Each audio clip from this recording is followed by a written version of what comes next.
So when you get your certified commercial applicator license, you can be a CA. We commonly refer to that as a CA, a certified applicator. So when you get your CA license, you can work for several different businesses, and as long as you're licensed and registered with all those businesses. But you can only be the responsible CA for one business, okay? And usually it's the idea is it's your business or one that you're working for and you really care about. Because when you take on that responsibility, do not take it on lightly.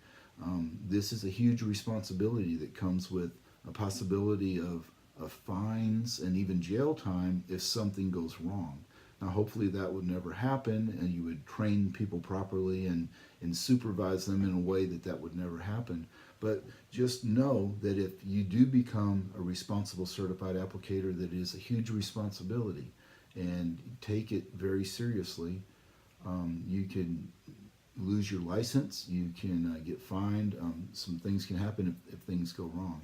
So on the other hand now, usually if you are the responsible certified applicator at a business, then that means you're going to make some more money, that you're training people, you're serving others, and it's a good feeling.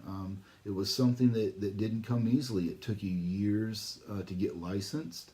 You had to go through a lot of training, classroom training, on the job hours. You had to have a lot of experience out in the field, and now you're ready to take on more responsibility. And usually with that responsibility comes more money too. So if you've reached the point in your career where you are a CA and you want to take on the responsibility of being the responsible CA for a business, then good luck to you and God bless you, and I hope that that works well for you. Okay, now this is the apprentice training, and so since it is, we're going to take an in-depth look at your apprentice license and exactly what we're talking about all of this training. It can be very confusing. It's not just a few on-the-job training hours that you get and then you're done.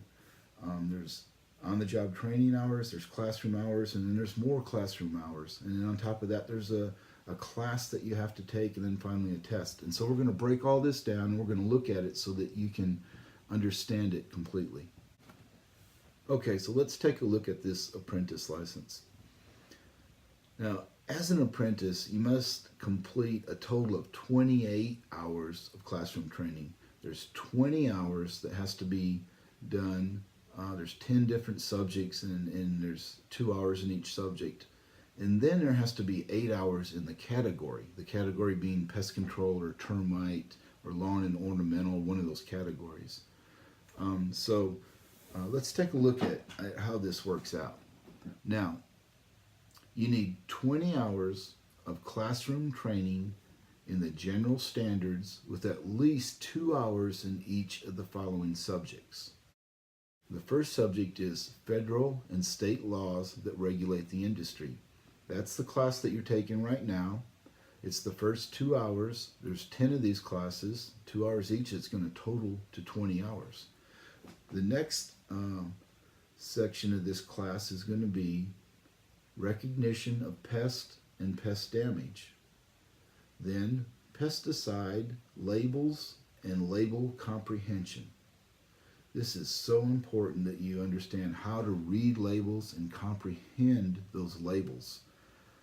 Especially if you're going to be a certified applicator and a responsible certified applicator someday, those pesticide labels, knowing how to read them and apply properly is very important.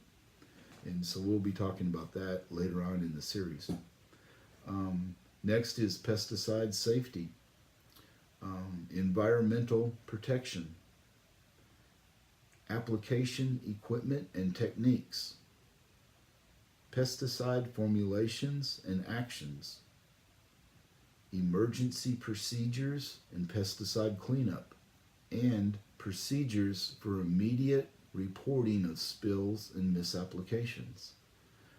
That's an interesting subject to talk about. You're going to learn about what happens when something goes wrong, and how do you clean up a spill of pesticides.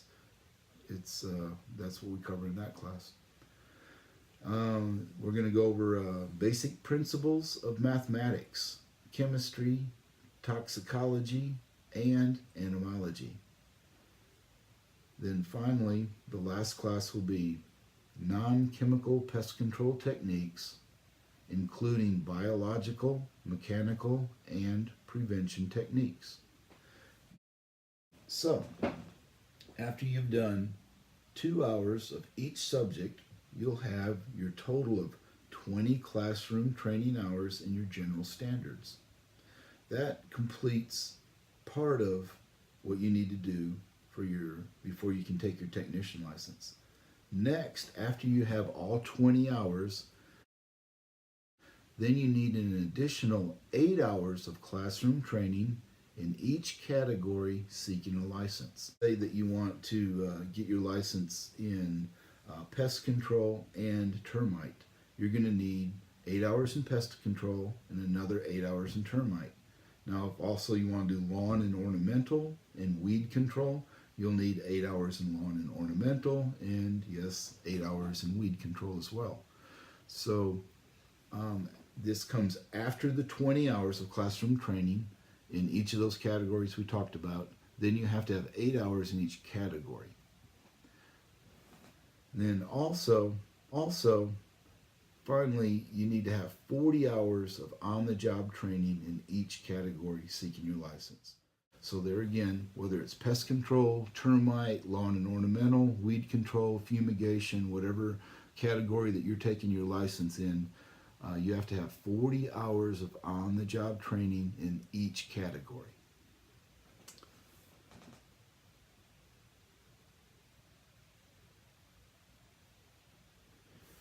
Now, after you've done all of your hours and your on-the-job training, apprentices must attend and participate in a Structural Pest Control Services approved technician training course prior to taking the technician exam. Now, this is a class that is required that you have to go to before you can take your technician license. You'll go to this class. When you've completed it, you'll get a certificate, and you take that certificate with you when you go to get your license or to take your test for your technician license. Now, in addition to that, I would highly recommend that you also take a class that is a preparation class for the test. That is not required. It is completely separate from the required class that you have to take for your license. But what it does is it is focused specifically on the questions that are going to be on the test for those categories that you're going to take. So if before you go and take that test, I would recommend that you find a company that will give you a test preparation class and get you ready for that test. It's worth every penny. Those tests are not easy. They're not designed to be easy. They don't want them to be easy. They don't want anybody to be able to get into this business. They want to make sure that you understand about pesticides, that you understand the safety, that you understand the laws behind them, and the licensing. And so it's not really easy to do. It's not an easy test. And the tests have been changed from the past. So if you've done this in the past and you're coming back and getting licensed again, there again, I highly recommend that you would take a test preparation class before you take your technician license. Okay, so let's recap real quick. An apprentice must complete all 20 hours of classroom training plus 8 hours of category training, 40 hours of on-the-job training, take a technician training course, and pass the technician exam before receiving a technician license. Now, if the apprentice does not complete all the apprentice training requirements and pass the technician exam within 1 year, then the whole apprentice training starts over. If you do get your technician license before the year is over, then you only have to renew your CEUs once a year and pay the fee to renew your license. it's definitely worth getting your technician license. Once you've gone through all of the training, the on-the-job training, the classroom hours, once you've taken and you spent the money for the class preparation, and you've taken your test and you've passed it, it's so much easier the following years just to renew your technician license. Now, a lot of people are very happy at just having a technician license and they never get a CA license, and there's nothing wrong with that. And as a matter of fact, some people, they only get an apprentice license. I don't really understand it, but what they'll do is they'll get an apprentice license, and at the end of the year, they, for whatever reason, if they weren't ready or they just don't want to do it, they just reapply and pay the apprentice fee, and they just keep being an apprentice year after year. You can do that if you want to, but if you want to make it in this business, if you really want to serve people and you want to help, I suggest that you make a commitment. Get your technician license and really set a goal to become a certified applicator. Once you've done that, then it's a lot easier to renew your licensing, and you've gained a knowledge that will help you to be very professional and to make a good living. Let's take a look at some federal and state law. The Texas Department of Agriculture requires each written contract, warranty, service agreement, or invoice to have the jurisdiction statement, licensed and regulated by the Texas Department of Agriculture, with their address and phone number on it. This is known as the jurisdiction statement, and it has to be on pretty much anything that you give a customer. That's some kind of a bid or an invoice or any official quote or something like that you do. It has to be on there and worded exactly like this: licensed and regulated by Texas Department of Agriculture, with their P.O. Box 12847 Austin, Texas, and then their phone number and their fax number. That has to be on all of your warranties, contracts, service agreements, invoices. So if you come across anything that you're writing up and that's official that doesn't have that official jurisdiction statement on it, you should probably bring that to somebody's attention so they can be sure to get that on there. That is definitely one of those things that when they come to do the inspection, that they're going to look for the jurisdiction statement on all of those documents. They're going to ask to look at your invoices, and they want to see that on there, any service agreements or any of that. And they definitely will look, and they will read every word of it and make sure that the phone number is correct and that it has the correct address in there. So make sure that the jurisdiction statement is on all your paperwork. More specifically, make sure it's on all your contracts, warranties, service agreements, and invoices. That's the law. Okay, let's look at some more laws. This is from the Texas Administrative Code, Title 4, Part 1, Chapter 7, Subchapter H, Division 3, Rule 7.141. Whew, that's a mouthful, huh? All right, so this has to do with identification of licensees and apprentices. In other words, when do you have to show your license, and who do you have to show it to? What does the law say about that? So let's take a look at what exactly the law says under Rule 7.141.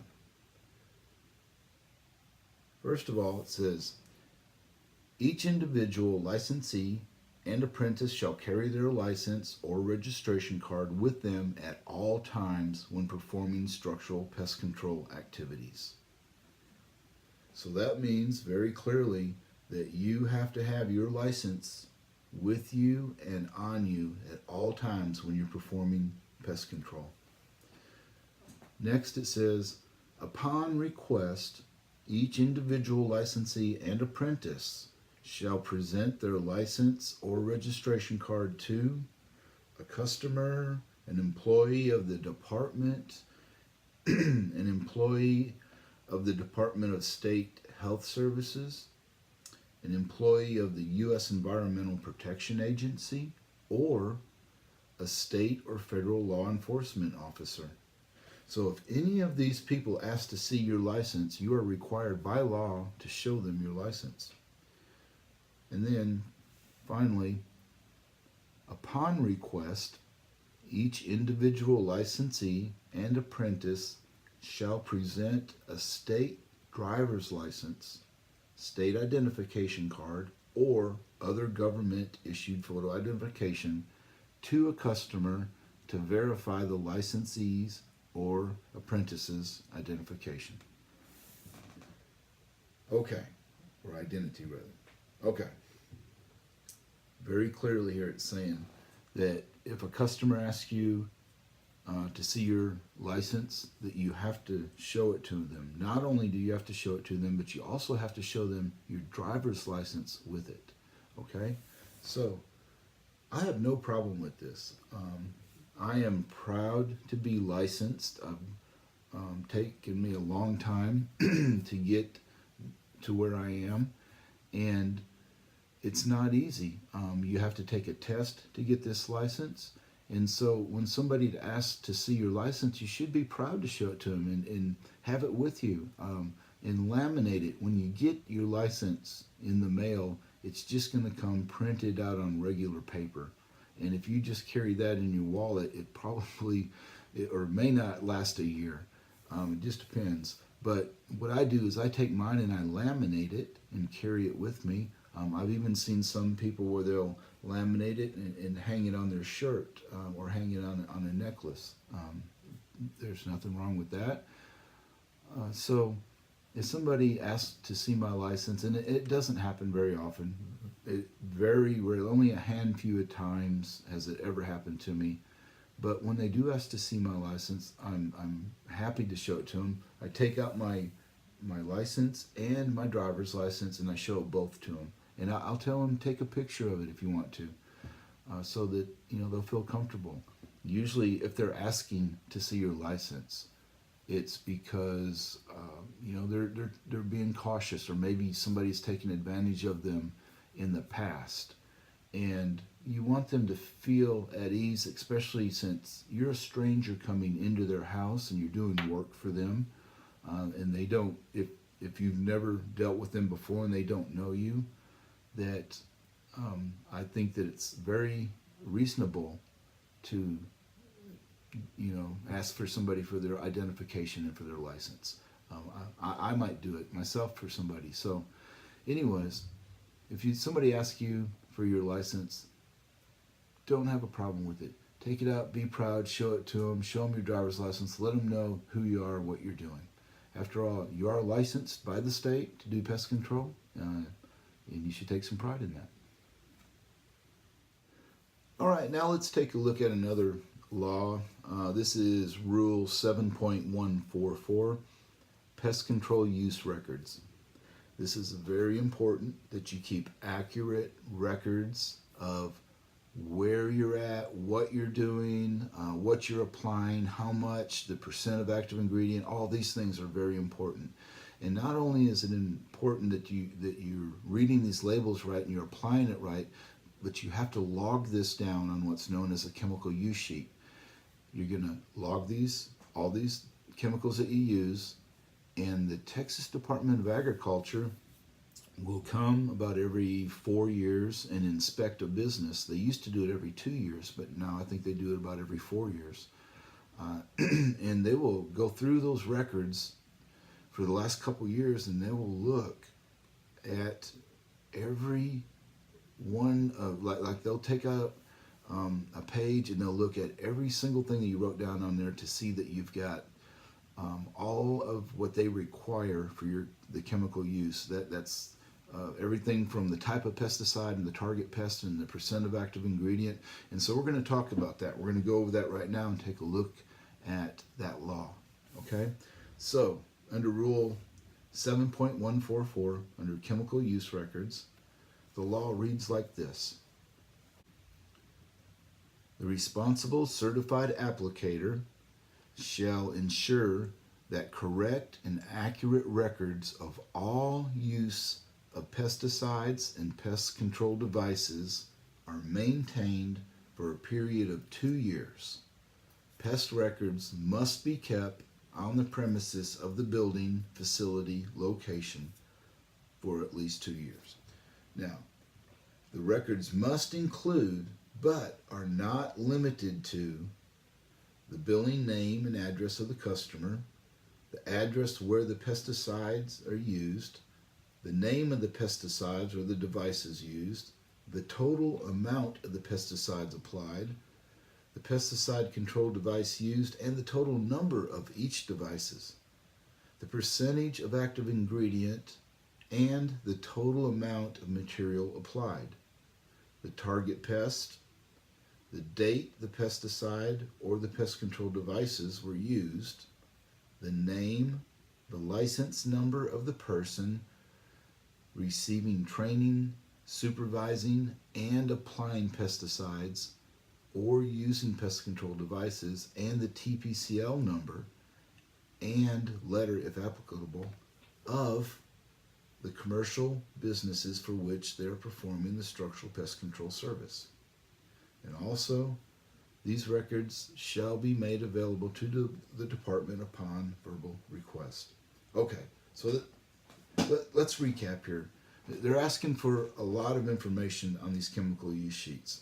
So basically what you want to make sure is that, first of all, that you have the name and the address of where you're applying the chemicals. Now, the reason I want to make a point of this is because you may have an address of somebody that's their mailing address, and you don't want that address to end up on an invoice or a chemical use sheet that's showing where you were at. So on this chemical use sheet, you want to make sure that it's got the address that you're actually at making the application. It also has to have the customer's name as well. So their name and their address needs to be on there. The name of the pesticide that you're using, okay? So, for instance, if you're using Termidor, you're going to want to put Termidor SC if that's the type that you're using. If you're using a powder, it would be Termidor WP for a wettable powder. Whatever the pesticide is, exactly how it's written on the label. That's how you want to write it down. You also want to make sure that you have the total amounts of each pesticide applied. So if you apply a gallon or a half gallon or 3 gallons, or if it's a quart or whatever, however much pesticide you may apply, you need to write down how much it was. Pest control devices need to be written down too. Now this would include things like bait stations, termite bait stations, as well as for rodents and those kind of things. You need to have the percentage of active ingredient and the target pest. Okay, so when I put down what I'm using, first I'll write down the name of the pesticide, and then I'll put down the percent of active ingredient, which is on the label. You need to read these labels and make sure that you're mixing them right. Then I'll put down how much I used, how many gallons, is 1 gallon or half a gallon or whatever it may be. And always I start with the target pest, whatever it may be. Now you can't put just ants, okay? You need to put fire ants or what kind of ants that they are. This is important because identification of the species is very important, because some labels do not kill certain ants. And so you need to make sure that you're applying properly. And I've had the Texas Department of Agriculture come and inspect my records, and they'll look at where I was applying for a certain kind of ants, and they'll look at that pesticide and see if that was labeled for that type of ant. So you want to make sure that you're applying that right, and that whatever your target pest is, you want to make sure that it's labeled, that it's on the label. Okay? So that's very important. Um, Also, you want to have the date that it's done. You want to have your name and license number of not only the applicator but also of anybody that might be training that's out there too, if it's an apprentice or somebody. Okay, so you have to have now the name and the license number of anybody that was out there applying. Now, this is a new law that went into effect in January the 9th, 2018, that it says that they're going to want the first and the last name and the complete license number of everyone that was on that job. So if you have a technician or say a certified applicator that's out there and he has an apprentice with him, you have to have both names and license numbers on that chemical use records. You have to keep these records. They have to be maintained for at least 2 years, and they have to be made available to the Texas Department of Agriculture when they come do their inspection, if they request them. And believe me, if they come inspect you, they will request to see those documents. Okay, now we're going to talk about the consumer information sheet. This is Rule 7.147. And every job that you do, you're required to give the customer a copy of what's known as the consumer information sheet. So let's take a look at this a little bit, because you need to know who gets this sheet. In other words, like compared to if you're just going to a house or if you're doing an apartment or a business, how to post these notices, those kind of things. And you also need to know a little bit about what's in this consumer information sheet, because you're giving it to all your customers, so it's a good idea to know what information that you're giving them. Okay, so first of all, let's take a look at what the law says about the consumer information sheet. All right, first of all, it says, for an indoor treatment at a private residence that is not a rental property, the certified applicator or technician must make the consumer information sheet available to the owner of the residence. All right, so it's telling you here that if you go to a customer's house, that you have to make this consumer information sheet available to them. Now, it's interesting that the wording on this, it doesn't say that you have to give them a consumer information sheet, but it does say that you have to make it available. So if they ask for it, you have to have it. So make sure that you always have some copies of the consumer information sheet available with you. And also, if your company has a copy of it posted on their website, you can direct them towards that website as well. Okay, so the next rule says this. For an indoor treatment at a residential rental property with less than 5 rental units, the certified applicator or technician must make the consumer information sheet available to each resident upon request at the time of the treatment. All right, so it's saying here that if you go to a property and it has less than 5 rental units, so a duplex, a quadplex, it's not unusual to see some townhomes where it's like a duplex, but it's a 2-story and it's actually broke down into 4 separate units. Okay, if you're at something that has less than 5 units, then you have to make the consumer information sheet available to each person in the unit. So you're going to want to make sure you have at least 4 consumer information sheets with you in that case. Okay.